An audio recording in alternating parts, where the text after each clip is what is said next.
Hi, my name is Renee Cummins of Deutsche Bank. And hi, my name is Erica Frey Seeley of Barclays, and together we co-lead the cross-firm Black Employee Resource Group and welcome you to day 2 of our second annual Juneteenth event. The cross-firm Black Employee Resource Group, or Cfberg as we all call it, is a network of Black Employee Resource Group leaders, mainly in financial services, with the mission to create opportunities for Black professionals to network, share best practices, and collaborate on engagement and philanthropic initiatives to support our local communities. We are represented by 33 firms, including the top 10 Wall Street firms. Yesterday, we shared the history of Juneteenth and why it's important.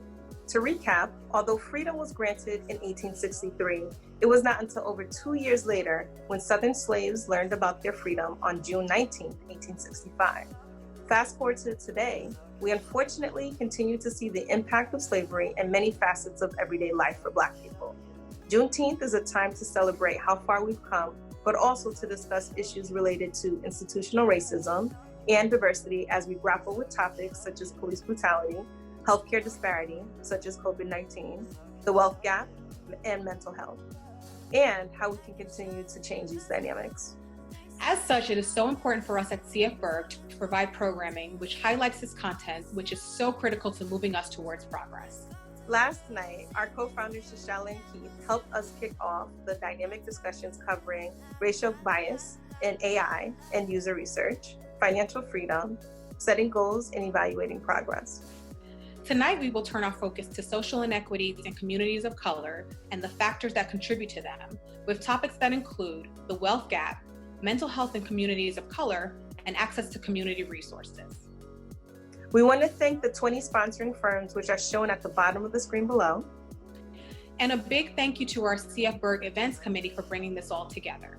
Yasmin Laurent, YJ Laurent Consulting, Egwu Wangpa of Bank of America, Sean Neil Campbell of UBS, Anna Wilkes of Alliance Bernstein, Jonathan Edhart of Refinitiv, Bettina Dowdell of Goldman Sachs, Olulade Aduloju of Credit Suisse, our co-founders Shashala Lamone and Keith Jackson, and Taguza for the production and logistics. Our moderator for tonight is Harvey Butler, Global Head of Supplier Diversity at Barclays, and also a fellow colleague of mine. Thank you so much, and we hope that you enjoyed tonight's event.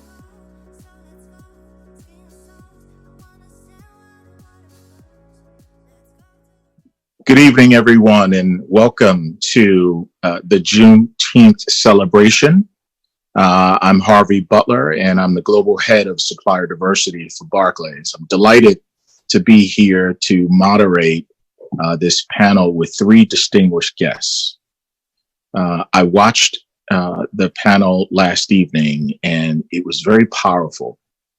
It's that time in our history where we pivot to a place where we are the architects of that design.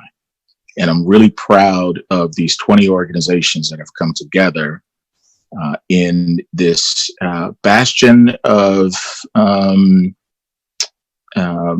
excellence and distinction called financial services, and of which we get to participate as African Americans. I have 3 distinguished guests with me today. James Seth Thompson is going to help us understand the issues around the wealth gap. Claire Green-Forde is going to give us some insights on mental health in the communities of color. And Sheena Wright is going to help us understand how we can access community resources. So let me start with James Seth Thompson. He is with Alliance Bernstein and Head of Diverse Markets Strategy. Welcome, James. Please tell us a little bit about yourself. Great. Thanks, Harvey. First, I'd like to congratulate the cross-firm Black Employee Resource Group for hosting a series of events over time that will ultimately prove to be impactful efforts leading to our ability to strive and thrive as African Americans. I also want to publicly thank my colleague, Anna Wilkes, for being our Alliance Bernstein representative and the connective tissue to the cross-firm individuals. As you now know, my name is James Seth Thompson. I'm Head of Diverse Market Strategy at Alliance Bernstein. This is a division within our private wealth management business I started 2 years ago that intentionally seeks to bring the planning and investment management resources to multicultural investors seeking to change the trajectory of one's wealth impact and influence. So the most basic definition of the wealth gap is the difference between the median of one group of people versus another. That's it. Now, however, in the context of our discussion today, we're going to talk about the racial wealth gap, which is the difference between the median wealth of Black Americans and the median wealth of white Americans. This, of course, is extremely influenced by lifetime systemic inequity and racism. So to truly understand the impact of this phenomenon, it's important to know that we are talking about wealth and not income. Income is simply cash flow, right? It's the outcome of labor, interest on investments, proceeds from the sales of goods and services, things like that. Wealth is the sum of the value of your assets, including things like your home, your cars, your personal valuables, businesses, savings, and investments. Now, if you take the sum of your wealth on one side of the equation and subtract your liabilities, right, which is debt, student loans, mortgage, etc., that's what constitutes your net worth. So I think as I continue to go on, it's really important to understand the characteristics of wealth and net worth versus income. James, Yep. Let me ask you. So that's a loaded question. It's not a long question, but it's a loaded question because the things that have created the wealth gap over time needs a lot of solutions to address the wealth gap. So let me start with this. Think about your ability to build wealth and the things that have happened to us over time, right? Slavery. That's 100% asset to the plantation with 0% debt and liability, right? You have Jim Crow laws. These are the legislative discriminatory policies that really disenfranchise Black people and removed our political and economic gains. So this literally disabled our ability to build wealth. If you think about the equation, 0% assets and 100% liability.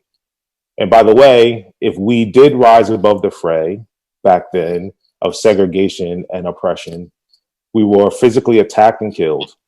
You can simply reference the Green-Forde massacre in Tulsa, Oklahoma in 1921, right? Green-Forde was a neighborhood originally called Black Wall Street, where we found some of the wealthiest African Americans, where white mobs murdered the Black residents and burned the town down. And I'm going to continue a little bit on, Harvey, if I could. There's this thing called redlining, right? These were the segregation efforts where the housing administration refused to insure mortgages in and around African American neighborhoods. On the contrary, the same administration were subsidizing builders who were mass producing large communities for white population, requiring that none of the homes could be eventually sold to African Americans. These practices still influence home ownership today and communities today. And this is extremely jacked up because the largest contributor to wealth for most people and certainly for people of color is the value of your home. So if you continue to scratch your head, right, and wonder why the wealth gap still exists, it's because these practices of the past are disguised within policies today. So I'm going to air quote these: economic policy, education policy, healthcare policy, workplace policy or lack thereof, and judicial policy. So the aggregate of any and all of these policies are infused with bias and racism that limits our opportunity to strive and thrive. In short, this is a system that has historically worked against us. It's limited our ability to participate in high growth opportunities and negatively impacting the livelihood, resulting in a disparity that's hard to recover from. So if you take into account institutional racism and systemic inequities that will continue to exist, right, and the people, the practices, and the policies continue to put pressure on our necks, it's up to us to fill the economic gap. It's up to us to build the gap between economic opportunities and economic outcomes. So our charge is to determine how we are going to fill the gap. Are we going to fill the gap with temporary mortar or initiatives that serves as a temporary fix or short-term confidence? Or are we willing to fill the gap with strategically designed bonding material that solidifies the mortar for longer term? So Harvey, I'd argue that it's the latter, right? To construct the connector that bridges the opportunity and outcome. So I'm going to share this and then we can jump into some more of the Q&A. Here are the things that I want to offer to those who are watching that I believe need to happen, or the things we need to do. I call these the eights, the ATESs. Accumulate, advocate, allocate, activate, and adjudicate. All right. So when you think that one more time, it's accumulate, advocate, allocate, activate, adjudicate. Those are my ATEs. Right. So when you think about accumulation, this is the process by which we as African Americans need to be very diligent in creating a plan to build your net worth. Why net worth and not wealth? Well, the higher your net worth, the lower the liability. I don't want people just to build wealth and not look at the liability and the debt side of things. This will force you to examine both sides of the equation, both assets and liabilities, and encourage you to put practices in place to accumulate assets. So that's accumulate. Advocate is to be mindful of the politicians and the policies that exist that are in play that will determine the likelihood of our economic success. Yes, a big part of that is to vote, and to vote locally for the most ideal representative. I didn't say the best representative, the most ideal representative who is best aligned with your values. Allocate, leverage your resources, wealth, and assets to invest in communities, businesses, education, investments, entrepreneurs, grassroots organizations, all of the above, to empower and end the cycle of economic and community development. Activate is really important as well. This is where I ask people to reach back and pull others along, right? There's strength in numbers, and the more like-minded people who are part of the movement, the better. And the last part is adjudicate. We need to define the terms of our settlement and the path forward, and judicially reward it. Some people call that reparations. That's amazing, sort of 5-part eights. I love that configuration of the A's and the eights, and giving some real definition and meaning behind it, so that it works as an ecosystem. Yes. So thank you for that. Mm-hmm. And I know your time is short. I believe you may not be with us for the entire panel. So when you do have to depart, hopefully we may have gotten 1 or 2 questions directed towards you before you leave. But if not, I believe we know how to get to you. So thank you for that. Mm-hmm. Claire Green-Forde, mental health in communities of color. Tell us a little bit more about what you do for the National Association of Social Workers as the executive director.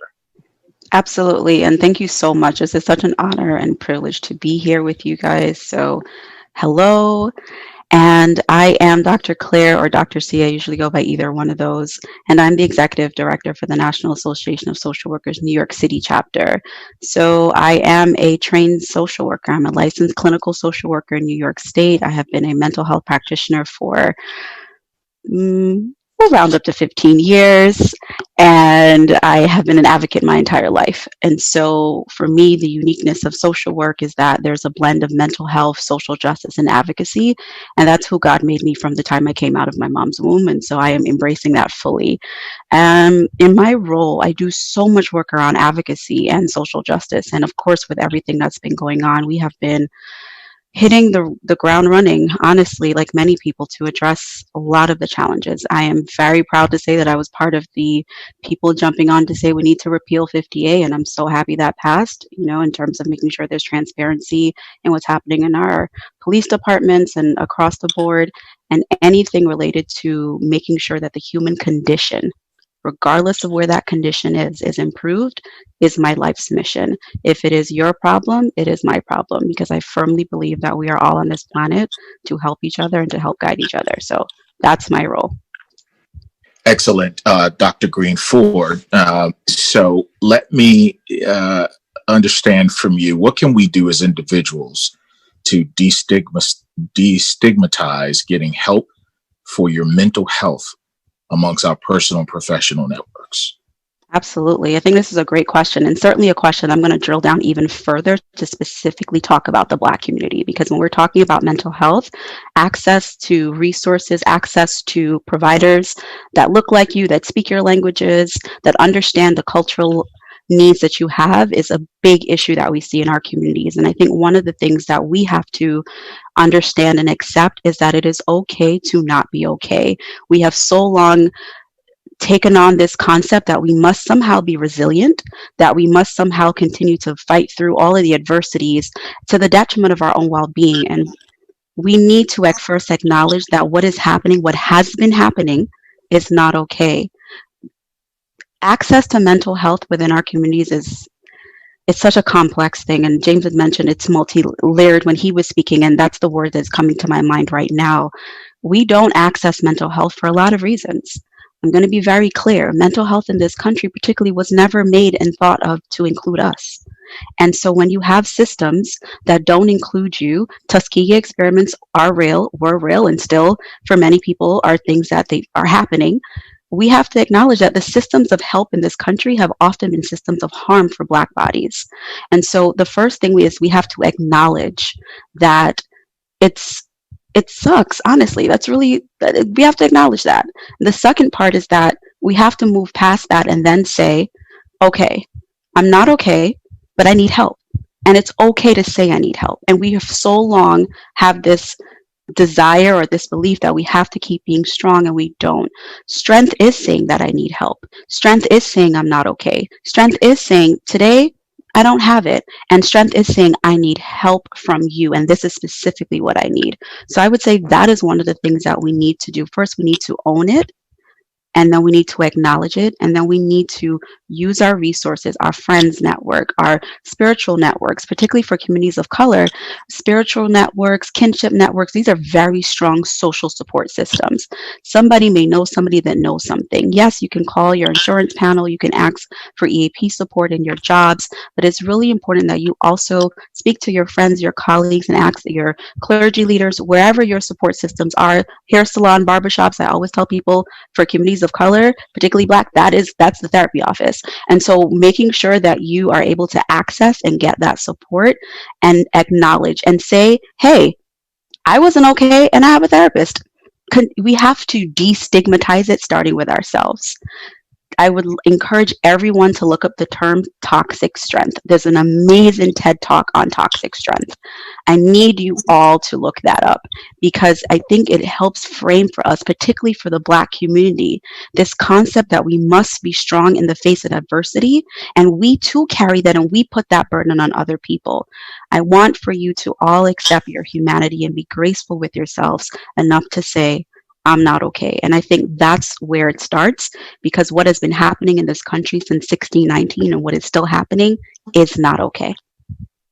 So, many corporations have EAP programs and other support programs, but it's not likely that, particularly, and I'll speak for Black men, that, we're going to seek that out, because we come to work every day wanting everyone to believe that everything's fine and we're resilient. And we are tough and we're strong. And I'm sure that exists for our Black women as well.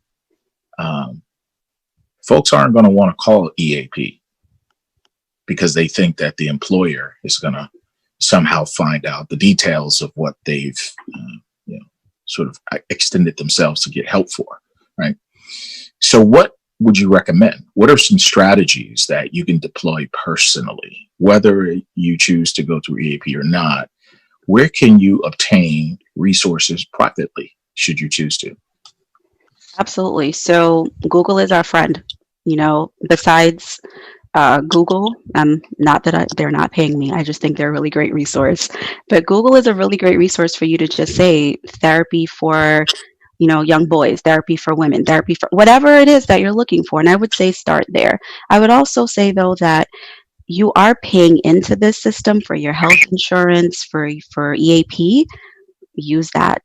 I know that it may not seem as though all the resources are there, and they're not. But I would say it's start what's proximal to you as well. So again, I'd mentioned earlier about the fact that particularly for communities of color, spirituality and religion and connection to community-based networks is strong. Utilize those networks. Many people get pastoral counseling or counseling through whatever clergy is available, whatever faith that they're believing in, and many clergy leaders are being trained in the last few years, particularly in addressing mental health needs. I would also say that if there are needs that go beyond those supports that you typically have, your friends, your family, it is imperative that you seek help from a professional, and there are lots of great resources. Therapy for Black Men, great resource. You can Google that. They come up. You can search based on your area, zip code, wherever it is that will help find providers for you. Therapy for Black Girls, it's where that started. Well, Dr. Joy started that in Atlanta, and it's been a great resource as well. And it's not only for Black women, it's not only for Black men, but those are two really great resources I would say that you can Google. But I also want to add in, so long we have not addressed our own mental health and wellness because we have thought that we can, and we have been told that we're not supposed to in our families. I'm from Barbados. I'm from a West Indian culture. You don't talk about it. And that's something that we see predominantly happen in many communities of color, particularly Black, because it was for survival. But what I am going to say to you is that we know that there's a direct correlation between experiences of racism and anxiety and depression. And anxiety and depression, unfortunately, are a package deal. They're cousins. They always come together. We know that that then impacts your mental health and well-being. It impacts your physical health. And some of those things that impact us the most, high blood pressure, diabetes, we see a strong correlation between those physiological symptoms connected to the psychological distress we're in because of experiences of racism or isms within our world and within our workspace. So I need us to understand that our reproductive health is impacted. Infant mortality rates in this country for Black babies, horrific. For Black women, 3 times more likely than white counterparts to die in childbirth. Now, the highest group of women that we're seeing dying are women who are highly educated, Black women who are highly educated. Maternal depression is passed on. Genetically, we're seeing changes genetically because of the stress that we're in. So when we refuse to talk about it, I want you to understand that we carry this in our bodies. The book called The Body Keeps Score. It does. And our bodies, our genetic coding is being passed on to generations. That's why we have high blood pressure more than other people, and diabetes, and schizophrenia, and all of these other issues because of we're not addressing it. So I'm encouraging you, please, please, please talk to someone, and talk to someone who's a professional, and keep asking for help, please. That is very insightful, and we expect that you will be writing a book at some point as well. If you are already not published, we expect that you will be. I received that in Jesus' name. Absolutely. So before we go to Sheena Wright, I want to pivot back to James. We had a question come in.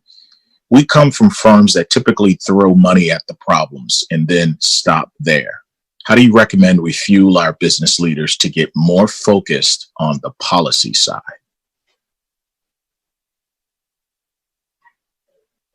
James, are you still with us? Sorry, I was muted. Okay.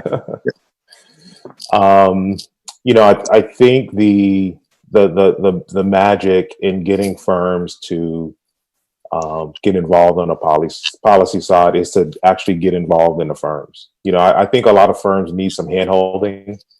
A lot of firms need to recognize that their employees are the people that they see on TV. I think a lot of times firms would say, what I see on the 24-hour news, that can't be James Thompson. There's no way that decision or this decision or that policy or this policy really affects my employees. At my firm, we've been, very transparent, right? In having the firm recognize the burden that we carry as individuals and as employees, and to really help the firm recognize that investing in these policies isn't just to make a statement. It's not to be a political foe or advocate. It's actually intended to be able to help create a culture where we, as the Black African Americans, can actually thrive, right? There are policies that need to be supported to make sure that we can be the best employees possible. I think also, you know, again, I love the whole kind of Black Employee Resource Group. I've been part of mine since day one, since joining the firm. And I think it's the collective efforts like this cross-firm Black Employee Resource Group, where we need to mobilize, right? We need to hold the hands of the institutions first and foremost. And then we need to create that case. To me, it's not even a business case, right? It's a human case. You know, I have some friends who were talking about, you know, calling us by our name and looking at us as humans. You know, I think there's a real opportunity for efforts such as the one that we are participating on now to actually advocate for ourselves and say to our organizations, if you want us to strive and thrive, if you as an organization want to strive and thrive, there are certain things we need to support. And I just think that there's a natural disconnect between policy because it's tied to politics, and that tends to be a dirty word. But I think if we humanize that and allow our organizations to see the impact, both positively and negatively, it has on our employees, I think that will make a difference. That's excellent. And I know you may depart from the panel at some point before Sheena Wright is done. So I would say on behalf of all the viewers and participants, thank you for your time and your preparation and your words. We will vote for you when you decide to run for office. And we appreciate your leadership as part of your employee resource group, as part of this larger network of Black professionals. So thank you for that. Great, thank you. Sheena Wright is the United Way of New York City president and CEO. Sheena, can you introduce yourself and tell us what you do at United Way under as the head of that organization as president and CEO? Sure. And thank you so much for having me this evening. I'm already taking notes from this wonderful conversation with my fellow panelists. I guess to introduce myself, first of all, I'm a born and raised New Yorker. And I started actually my professional career as a corporate lawyer, practicing M&A and then specializing in private equity. From there, I went on to lead a community and economic development corporation that was focused in Harlem, building commercial development, affordable housing, as well as managing schools, homeless shelters, senior services. So really the comprehensive full suite of community.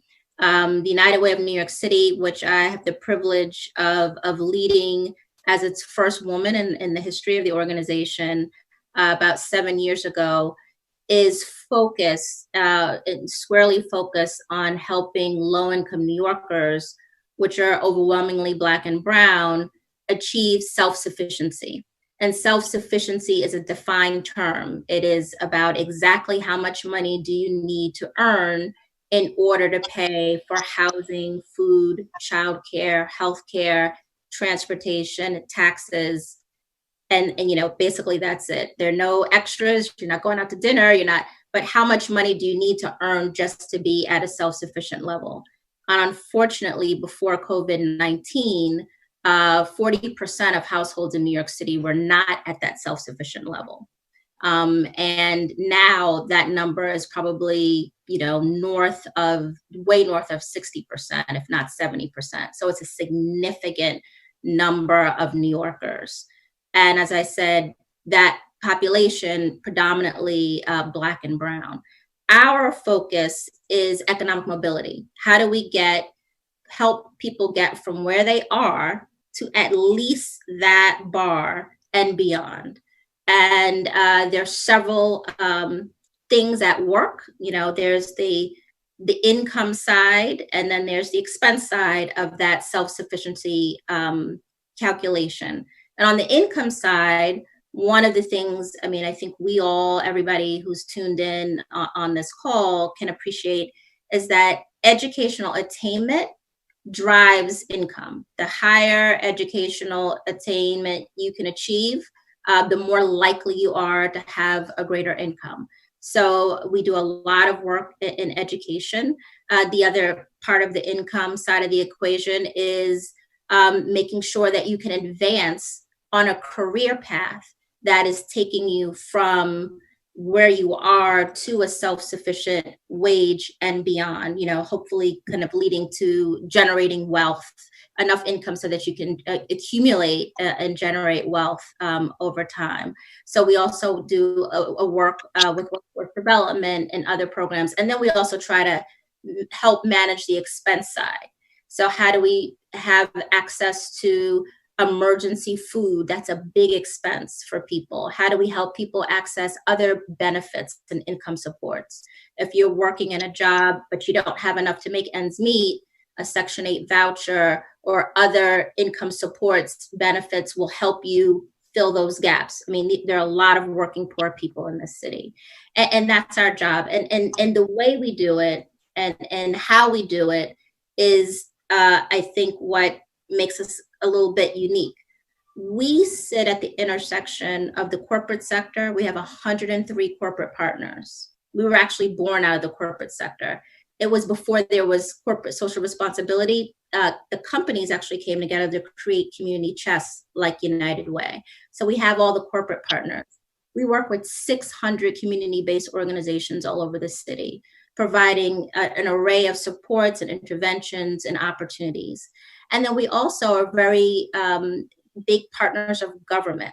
So we're big partners with the Department of Education or the Department of Health and Mental Hygiene, Workforce, the mayor's office. And so our job is to sit at that nexus of these three sectors, help people come together, diagnose and understand what the problems are, design actionable strategies to solve the problem, deploying resources, money, manpower, volunteers, skills-based volunteers, grants and other resources, capacity to solve into the plan to solve the problem. But ultimately, what we care most about is policy and systems change. Programs can't solve what policy has forged. We talked a little bit about policy and advocacy, and we've got to understand what works, how do we solve the problems, and then figure out how to scale it. And that's our role. So you have a very interesting background. Attorney,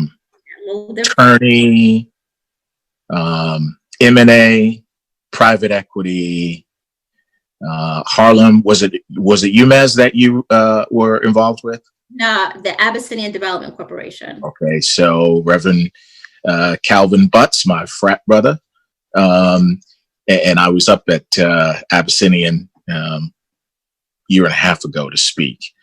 So very lovely church, very lovely congregation.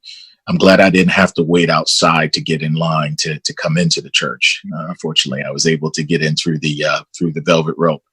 And I'm also a New Yorker. I'm from Brooklyn. I'm from Bed-Stuy, when it was really Bed-Stuy. Right. So my question to you, right? You have all this wonderful corporate experience working with money managers, et cetera. What role, and I'm going to go off script here, right? What role does entrepreneurship play in helping our communities cut across all these issues that we talked about today, right? This whole wealth creation opportunity, this whole ability to create something from nothing, to think in the abstract and create something out of nothing. The powerful motivation of creating a disruptive product or solution that people want to buy, whether it's a software platform or a gaming platform, or it's some, when I was a kid growing up in Brooklyn, I'd make ices at night and sell them by day for 25 cents, right?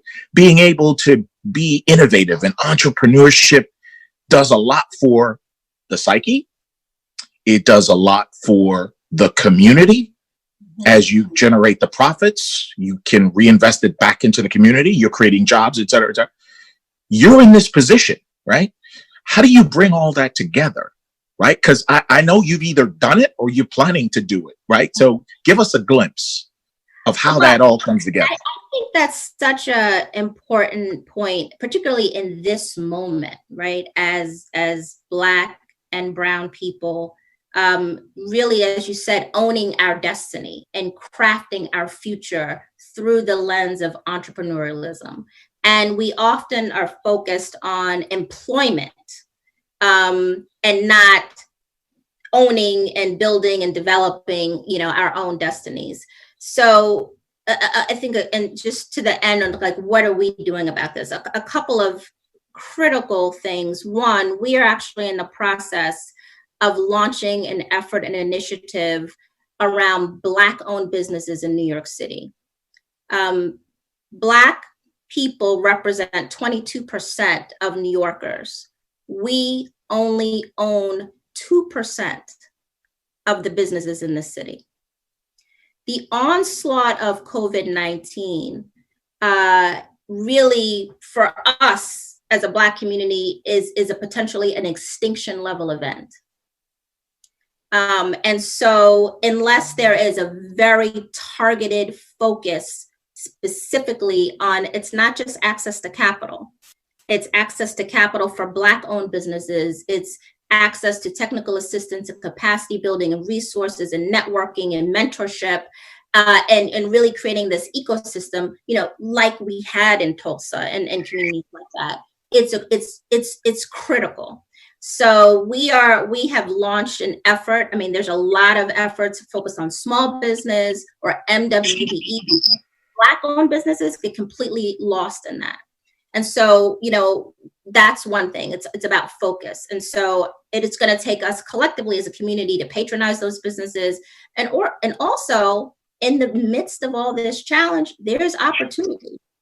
There are growth industries, digital businesses are growing. There are other things, cleaning businesses, right? And how are we cultivating and supporting ourselves and one another to launch those businesses to take advantage of those current opportunities? The second thing I think that's critically important is what we're teaching in school. Our education system is certainly not designed for us to have good outcomes and good opportunities. And I often think about the education system in apartheid South Africa, where they said, we want to give you just enough education so you can be like on the factory line. But and there's that famous Thomas Jefferson quote that in setting up the public education system in this country was that there's education for the people who we want to rule and be innovators and entrepreneurs. And then there's the education for the people who we want to be the workers. So how we start infusing more critical thinking opportunities, more opportunities for like those businesses that young people can run and into the school design is something that's critically important. So part of our education work is it's career and civic readiness, as well as entrepreneurialism, and how we're able to tap into our corporate partners to help create those experiences and opportunities. Yeah, that's excellent. So James, I'm going to come back to you. I think you're still with us. So just building on that and connected tangentially to that, what opportunities exist in this newfound invigoration for acknowledgement and changing for the better for Black people? Yeah, so that's a really important question, and I'm glad she just kind of talked through the challenges about Black ownership of businesses. Right, I'm going to share a couple stats first. I wrote these down so I don't get them wrong. I'm going to piss a lot of people off by saying these, but I'm doing it for a reason. Right, when you think about income inequality, America's top 10% now average more than 9 times as much as the bottom 90%.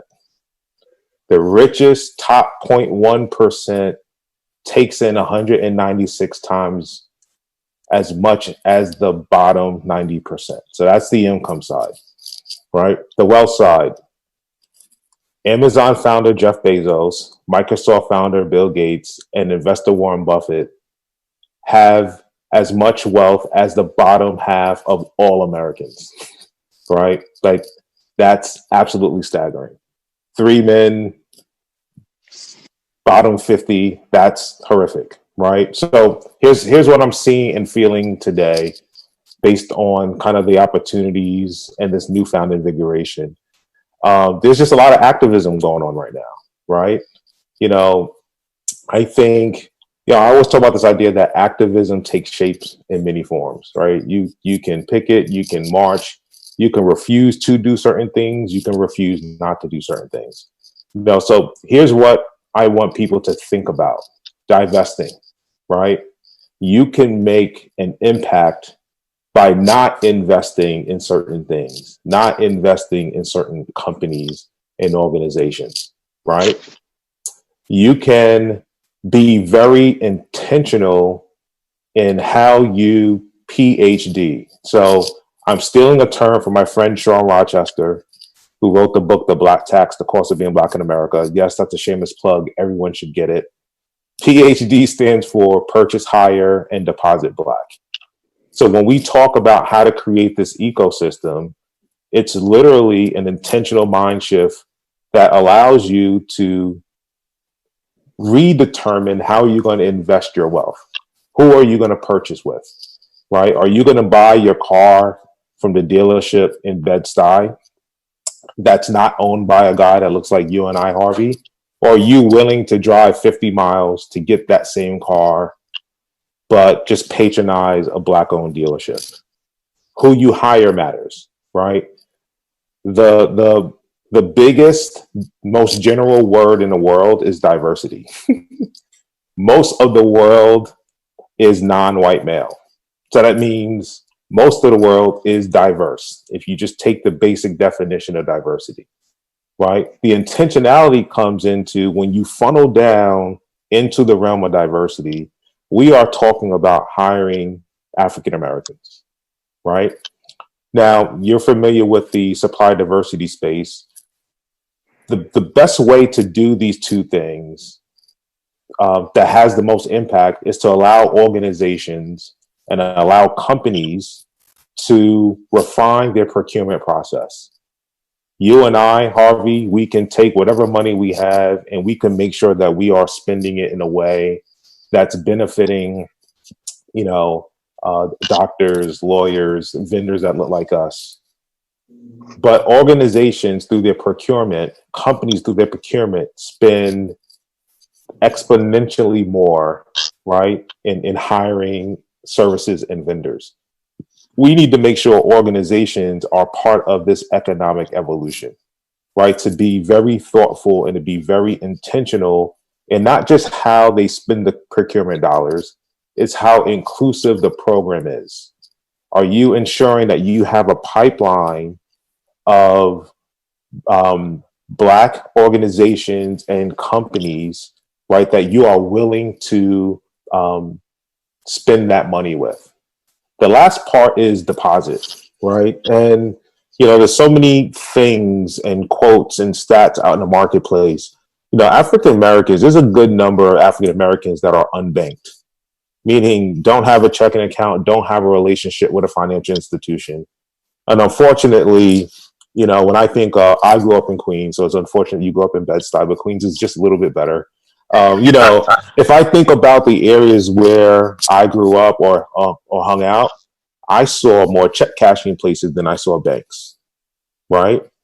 There has to be a mind shift that allows us to know that we need to have a banked relationship, but we also need to deposit our assets in ways that it's going to come back to us through the lens of capital, right? Because it's that capital that allows us to build the wealth. It's that capital that allows us to invest in those 2% of Black owners in Harlem to now create 10% of Black ownership in Harlem, and so forth and so forth. So, my overall comment as it relates to that is, take heed to what we're seeing on TV. I think it's great. right? That there is a collective of folks that look like us and allies that are marching with us to demand these things. But we have an onus, right, to make sure that we are very intentional with how we deploy our assets. So at the end of the day, what I say is take a stand, right? If you're going to take a stand for building the Black wealth economy, then go ahead and do it. If you're going to take a stand against injustice, then go ahead and do it. But if you are going to take a stand, you just have to make sure you have very intentional ways you're going to go about making that change. And if go ahead. Someone was going to comment. Yeah, if I could just add to that, one of the things I've been thinking since the beginning of this discussion, this is a powerful group. And this is a moment in time, right? These are ERGs across some of the biggest financial institutions in the country. And this is the Black community. If you all collectively ask the question of your firms, how much, in terms of that procurement, purchasing, how much do you spend on Black-owned businesses? And wait for the response. Yes. And then when you get it, and you see, not MWBE, Black-owned businesses, because there's going to be a problem. And when you get it, say, you know what? We'll help you fix this. So that simple act, just asking the question as a collective, tell us, in this moment, that is a very legitimate question for this group to pose. And in this moment, those institutions, I think, would be hard pressed not to provide that information and not at least to start a dialogue about, well, then what do we do about it? How do we fix it? Frederick Douglass said, power concedes nothing without demand. Asking a simple question and being available for leaning in on a solution, I think could be very, very powerful. Yeah. We are going to open, thank you for that. We're going to open up for questions. So if you have questions, please send them through the Q&A box in Zoom. And as you do that, and as you accumulate a series of questions and we sort through those, I want to go back to Dr. Green-Forde. And I want to ask you, based upon what we just heard from James, from Sheena, you can build all the wealth you want. You can do all the good that you want. You can go to the right schools. You can raise the family. You can be the community activist. You can be the political activist. At the end of the day, you're still Black. How does institutional racism and or systemic oppression directly impact the justice system and the continued injustices against Black people? Oh, we need like 4 hours for me to answer this one. So I would say that we already know. We see it. I am shaking my head with what Sheena was saying and what James was saying, because financial health is so connected to your physical and mental health, right? And so we already see that. I struggle, and I have a criminal justice background in terms of training, and I struggle with saying the word criminal and justice in the same sentence. I really do, because there's no reason for why over 90% of arrests are Black and brown, right? For certain demographics and populations. There's no reason why we know that for minor infractions, we may get 20 years in prison and a Caucasian counterpart may get 2 years.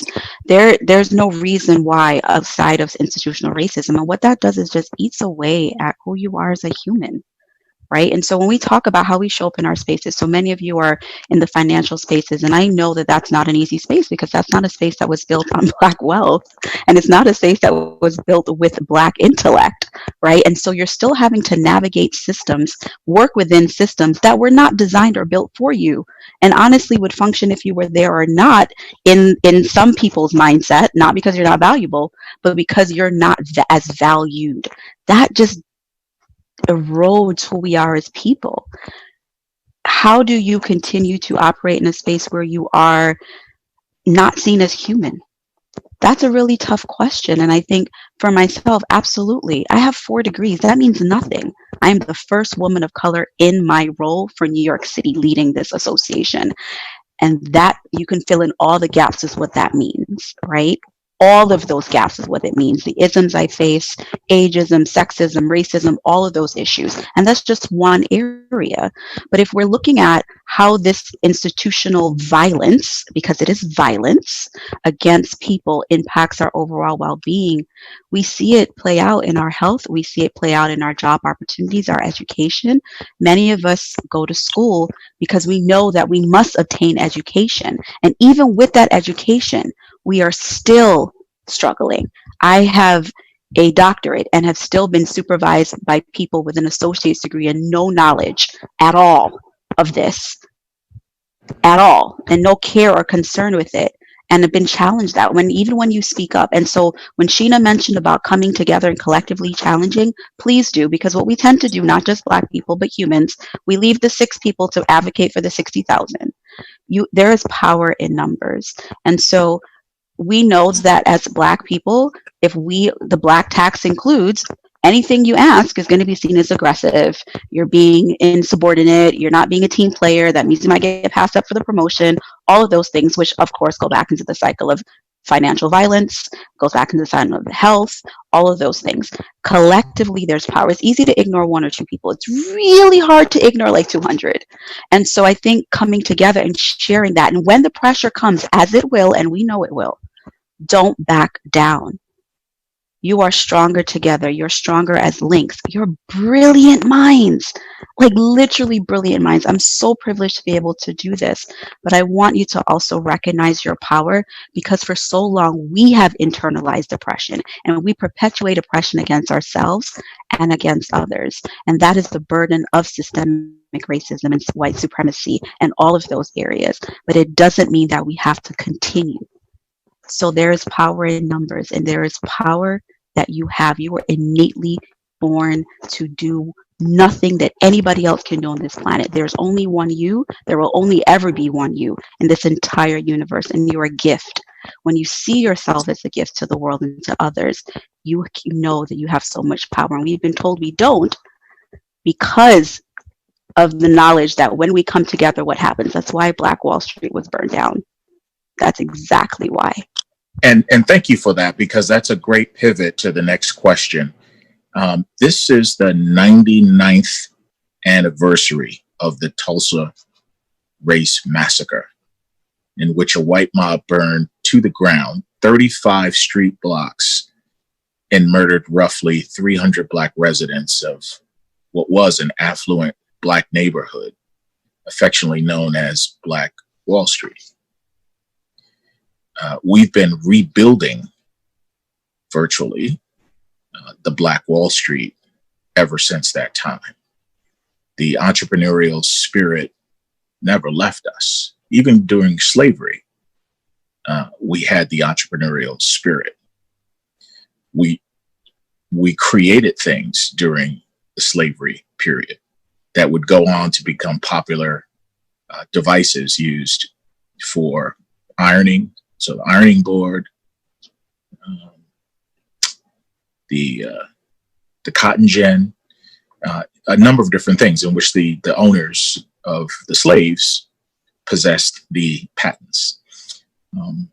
So to the panelists, whoever would like to jump in, how do we create more of those businesses? And there was a substantive add-on to that. How do you know a business is a Black-owned business? Whoever wants to take that. Well, to the second point, you can be certified as a minority women business enterprise, MWBE. And in order to do that, you have to demonstrate the racial, ethnic composition of the ownership. And there's certain percentages that have to be met. So whether it's the city or the state, there are processes to be certified as a minority woman or woman-owned business, and then you define, well, which ethnic or racial group are you a part of? So I think what's happening now is that there is a real kind of rush to kind of curate some lists, because there isn't a comprehensive list of Black-owned businesses or Latinx-owned businesses, et cetera. And, when we have those lists, we can better, certainly navigate what was talked about before, just in terms of where we're going to put our dollars. I think that the first part, we have, when I think about, and I love the juxtaposition of Dr. Green-Forde and the other part of the conversation, because while we are trying to figure out, okay, like where do we enter? How do we take advantage of the current opportunity? How do we fix, centuries of wrong? We are still also healing. We have to heal. We are, post-traumatic stress doesn't describe it. It's like current traumatic stress, right? Every other day, another Black person is killed, and we feel that. We are feeling Tulsa even today. We're feeling that, and and so we're like exhausted emotionally. Rationally, we know we've got to be strategic and figure something out. And also, we are kind of impassioned and emboldened to advocate and activate. And the whole thing it's a lot. It's a lot. And I think acknowledging that and saying that, and like, how do we take a breath? And I think individually and personally, there are things that we can and should do. So it's interesting. Just personally, I started 2020. I had a big birthday this year. I turned 50. I'm very excited about it. I think it's fabulous. And you look 30. Well, thank you. And I started thinking about, I like you said, I went to school, did well, have these good jobs, etc. But what if I explored a passion or a desire that was more entrepreneurial? What would that look like? And the terms Ujima Ujama, those Kwanzaa principles, collective work and responsibility, cooperative economics, kind of like stuck in my head. So I decided that I was going to do something, on the side. I'm going to figure out some enterprise that I want to pursue. And I think for any of us, if there, that kind of creativity, those types of things that you're thinking about, feed that too, because that helps in the healing. And it also helps our community in terms of all of the things that you talked about, Harvey, in terms of what entrepreneurialism does for us as a community and a people. Because there's so much, as Dr. Green-Forde said, there's so much talent and creativity and just amazement in us. We should not feel confined to one thing. We can do many things, but let's do it in ways that are additive and affirming and healing. Well, this has been a privilege to have the three of you join me as panelists today. I really want to thank you for your well thought out observations and comments. And before I turn it over to Yasmin, since I have this audience of beautiful Black people, and I know y'all are all beautiful, even though I can't see all of y'all. I know you're beautiful. And the beautiful rainbow of allies that we have that's joining us as well.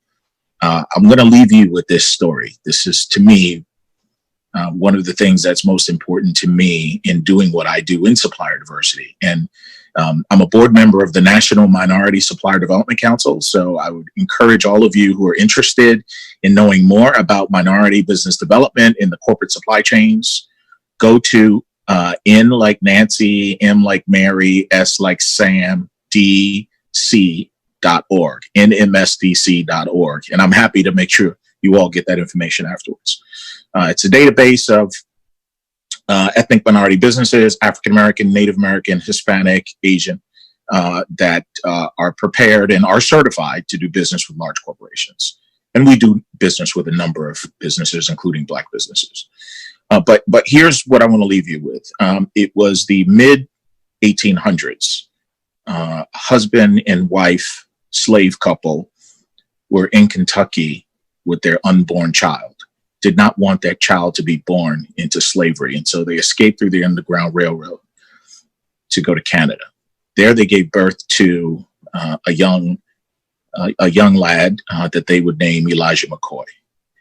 He would become of age and come back to the United States in the late 1800s after Juneteenth. At 18 years old, he comes back and wants to go to universities. There was not the plethora of HBCUs for him to choose from.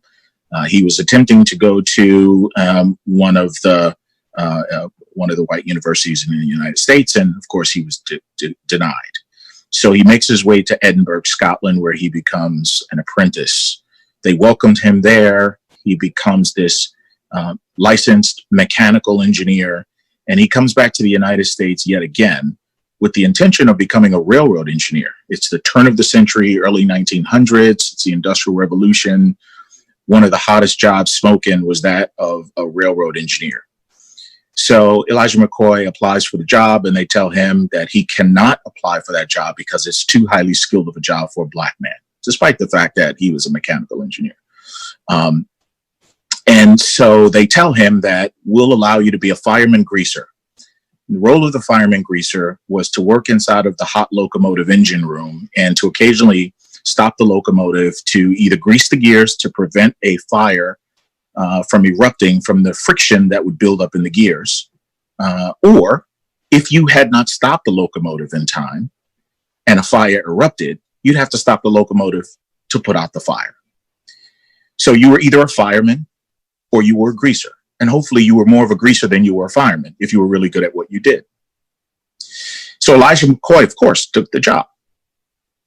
And over some time, he studied the patterns of the engine and the gears and the friction, and his mechanical engineering license and, doctor, your 4 degrees. He had what it took to solve problems. He took that innate talent that he was born with, the apprenticeship and knowledge that he acquired, and he applied it in such a way that he invented the automatic lubricating device, a tin cup that held oil that would tip while the locomotive was in motion so that you'd never have to stop the locomotive from point A to point B. The industry saw exponential gains in productivity. The volume of goods that could go from the south to the north, from raw materials to finished goods, and then from finished goods out to retail distribution channels, just exponentially increased just because you never had to stop the locomotive. So now you've got items that are traveling in days instead of weeks and months. Huge. So of course he attracts lots of competitors who want to compete against him. Blacks can now get patents. It's the early 1900s. Blacks can actually get patents. So he gets a patent and he files it with the US Patent and Trademark Office. His competitors would knock off his invention, backwards engineer his design, come out with competitive product. Didn't deter Elijah Mccoy. He would go on railroad whistle stop tours to sell the prowess of his invention and his design. Why his had 100% uptime. It was engineered to perfection.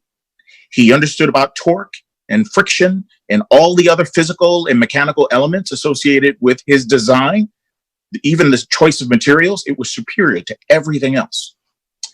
And so when he would travel the country to talk about the prowess of his invention relative to others, whenever he would go to the Jim Crow South during that time of the Tulsa riots, whenever he would go to Jim Crow South, they would cancel their orders when they found out that he was Black. The good news for Elijah Mccoy is that he had built a reputation around the world. Everyone knew his product and recognized it for the quality of its design. His devices were on all the steamships on the Atlantic. They were on all the railroads in Asia, in Europe, in other parts of the world. and they would ask for his device by name. They would say, we'll only buy this locomotive or this steamship if it has the real Mccoy in it. And that's where the term comes from. You all are the real Mccoy. There are people around this world who are left out, who are left behind just because they're different. And they're Black, and they're brown, and they come from poverty, and they come from different places that other people would look down upon. And I always say, my favorite phrase, I created this myself, I'll take credit for it. Talent is ubiquitous, opportunity is not.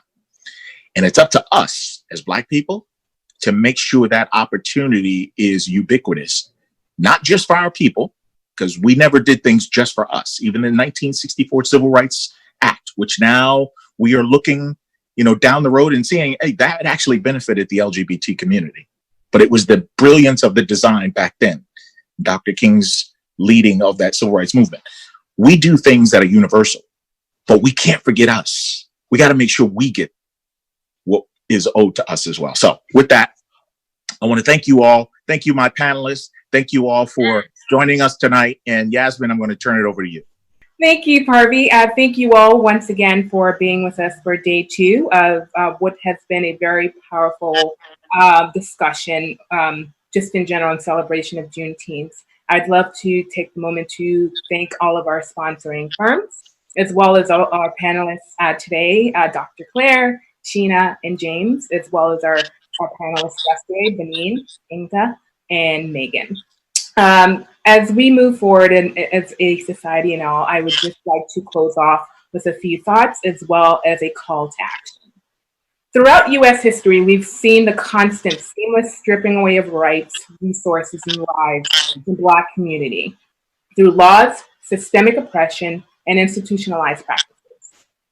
Due to a long history of labor market segregation, many Black people are forced into lower paying and lower equality jobs. Because of mortgage market discrimination, they are significantly less likely to be homeowners. And with the increasing wealth gap, Black Americans are far less likely to have access to any form of accumulated wealth. But yet we are expected to talk about, or we're expected not to talk about, or show our exhaustion, our fear, or strength so that everyone else feels comfortable. We are expected to leave the centuries of trauma at the door when we enter into our workplaces. We are living in the direct reflection of a post-emancipation classism in which affluent whites were at the top, followed by working class white people. Then you had everyone else, and then Black people at the bottom.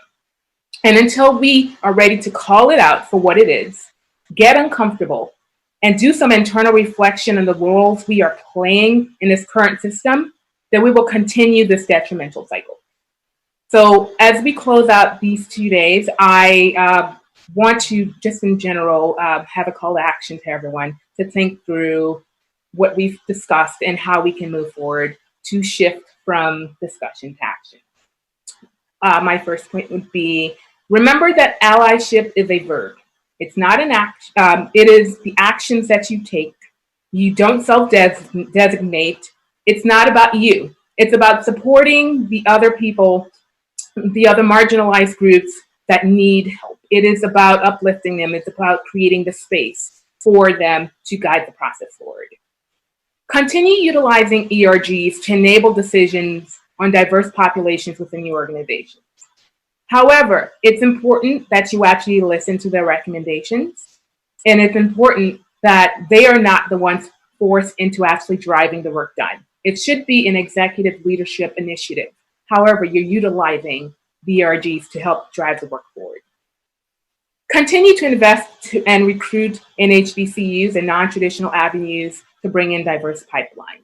There are many other avenues besides that, Ivy Leagues and any other ways, utilize URGs, utilize other networks in itself. But there are multiple ways you can bring in a diverse pipeline. There are people out there. It's just a matter of how you actively bring them in.